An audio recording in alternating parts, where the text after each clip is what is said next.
Hey, what is going on, everybody? How are you all doing today? I hope you all are having a wonderful and fantastic day today, and if not, hopefully you all will have a better tomorrow. So, I wanted to take a look at an article, one that is very biased and shows you how messy the state of journalism actually is now. It shows you that journalists nowadays, that rather than trying to get the truth out there, they go by their truth, which is their opinion. And this opinion of theirs can be used to really damage and harm people's lives sometimes. And this article really does do that.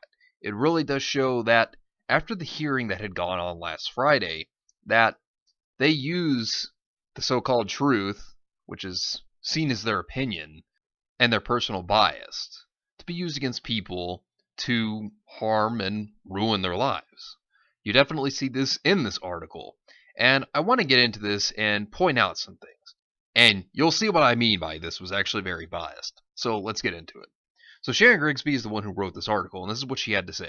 State District Judge John Chupp must have come from a family of firefighters because Friday he managed a hearing in his Tarrant County courtroom that was more dumpster blaze than legal proceeding. Just what you get from the first statement here alone, it's definitely a bias. You can definitely tell she's taking her own spin on what she saw because she was there, and she definitely jumps into her biased perspective just from the start here alone, saying that she thought that this was nothing more than a dumpster blaze than a legal proceeding. But then if you go and look at the next two paragraphs after that, for one, let's look at the big part of the second paragraph. Mignogna says their statements about his inappropriate behavior with women amount to an unfair campaign to destroy his career. His accusers say his lawsuit is aimed at silencing them.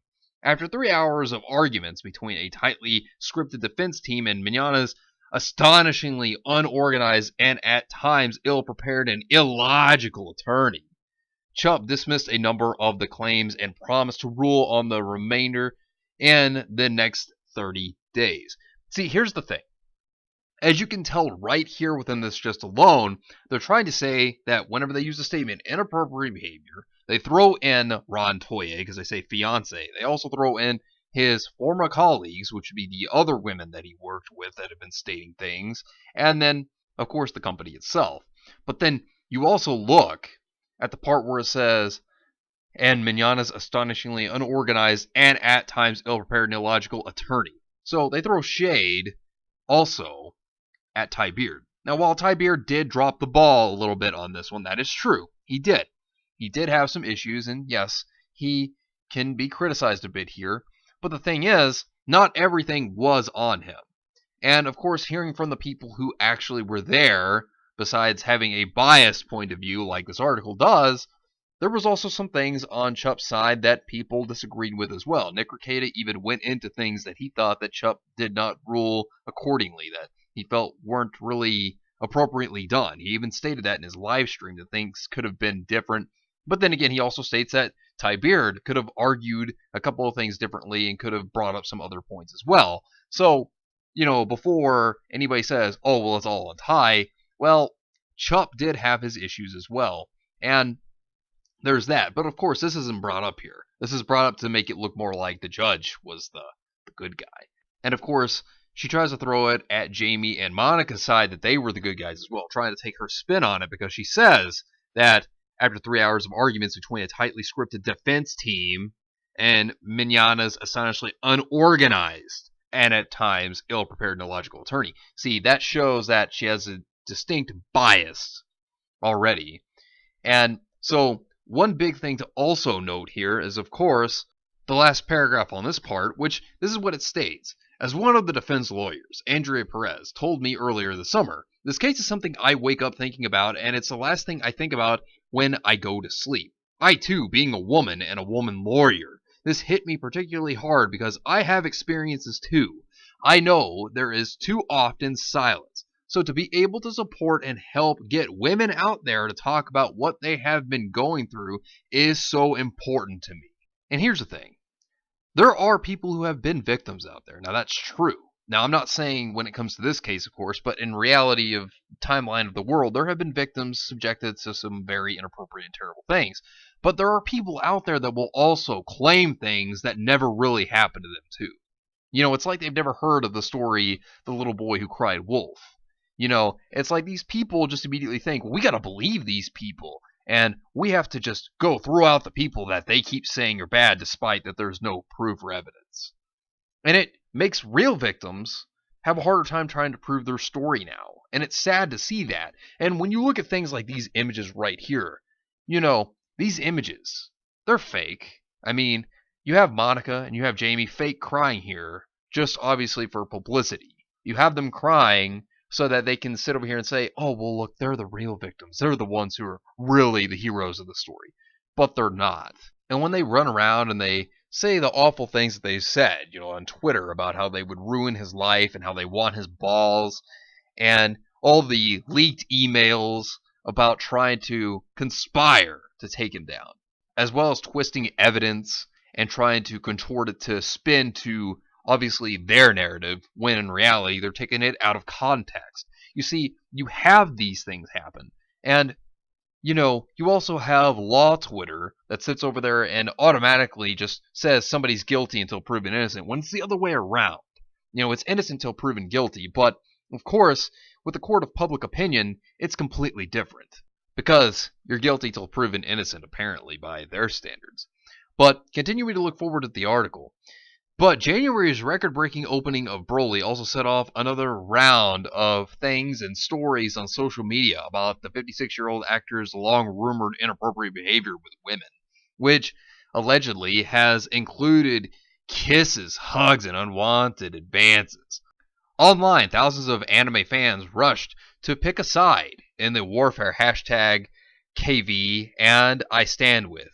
Mignogna reportedly, and sometimes in great detail, denied all of what was being said. Because, here's the thing.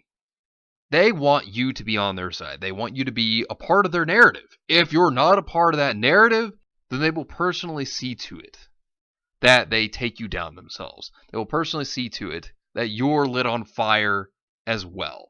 Because they want you to just drop over and burn. That's the whole point of what they want. Amid the outcry, Funimation Productions, which dubs and distributes anime shows including much of Dragon Ball franchise, announced in February that it has severed ties with Mignogna after an internal investigation. And what was that investigation? Oh, yeah, that's right. I remember, a joke over a jelly bean. For God's sake. And to think that, look at this. You think that a jelly bean joke's bad, but what about those audio clips? What about all those voice actors that were involved with that? By the way, not to forget to mention that Rial was a part of that.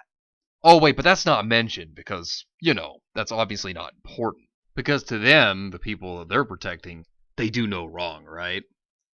Alright, so moving on. Mignogna's lawsuit, filed April 18th, alleged defamation, torturous interference, conspiracy, and other charges against Funimation, voice actors Jamie Marchi and Monica Rial, and Rial's fiancé Ron Toye. The lawsuit painted the company and 3 individuals as a band of conspirators leading the charge to reduce Mignogna to ruins. Friday, the district court's gallery was placed with interesting parties, and many of them were there to support Rial and Marchi. Now wait a minute. You say that they were there to support Rial and Marchi, but the thing is, Vic's supposed to be the one that's the public figure. So, is Chup wrong then when he stated that Vic was supposed to be the public figure? Now that's pretty interesting. Also, mind you, yeah, it was filled with interesting parties. Parties of what, like 30 people? Because there wasn't as many as they're trying to say. Anyways. But Mignogna was nowhere to be found. Perhaps that was for the best, given that the often befuddled oral arguments of his Tyler-based attorney Ty Beard. Okay, I want to throw out another thing. If you think that Mignogna, it was best for him to not be there. Well, mind you, 2 things to say. One, Ron Toye wasn't there either, so you want to throw that out there, then we can make the same valid claim about Ron Toye that, maybe it was best he wasn't there. So before you start throwing around, Mignogna wasn't anywhere to be found, well, Ron Toye wasn't either. So, boom, there's that. And there are certain times in a case when they don't have to be there in the courtroom where the lawyers can take place and just defend them. Just saying.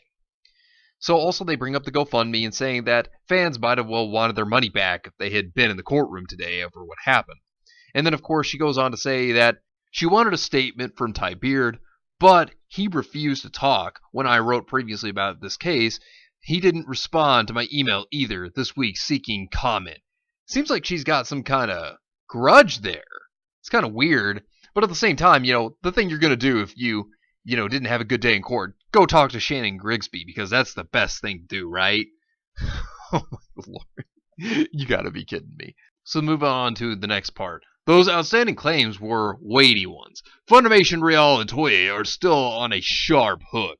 I suspect Chubb needed to give more consideration and study to each before making his ruling. Or maybe the amateurish performance of the plaintiff's legal team had just worn on his last nerve to the point that the extremely patient judge needed a break. Now, one thing I have to say is that Nick Rekieta did bring up the fact that, because he was there, by the way, mind you, he did state that the judge did not have the best week, and he didn't seem like he was too happy in the courtroom.